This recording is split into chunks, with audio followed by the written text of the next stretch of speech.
Abantu basatu be basunsudde olunaku olw'eggulo okuvuganya kifo ky'omubaka wa Shema South mu kaluku omwaka ogujja nga ku bano kwabaddeko Thompson Mwesigwa Bandiho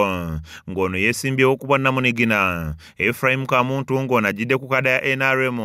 Elijah Mushemezi ng'ono naye yeesimbyewo ku bwa Namunigina oluvannyuma lw'okugwa mu kamyufu ka NRM. Thompson Mwesigwa Bandiho nga esenkulu wa kampuni ye ya Triple World yatuuse ku kitebe ky'akakiiko k'ebyokulonda okusunsulwa ku ssaawa 5 ez'okumakya wakati mu kusaakaanya okuva mu bawagizi be.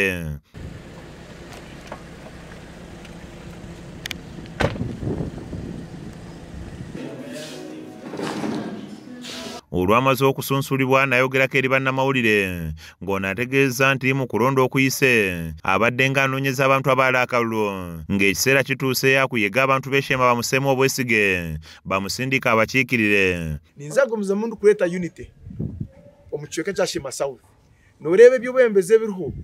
harimu omuhondagano konka nyekinguza kuba yinza kurago nora wakwata youth akakwata abakazi mwafuna unity n'abashiija abandi batujoininga ninyenda kuleta modern era of politics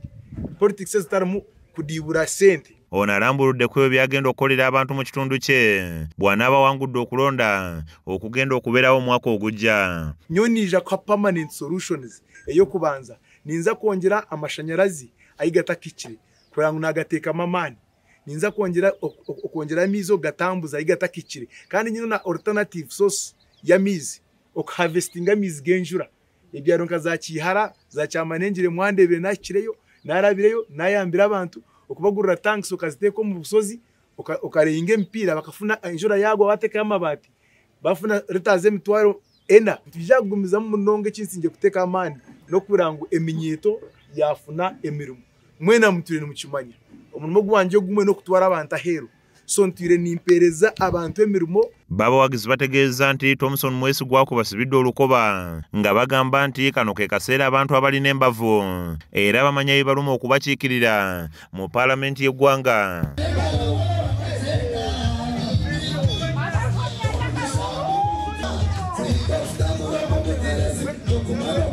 Damascene Basanjo yakusakidde emboozi eno ku KSTV Agalero.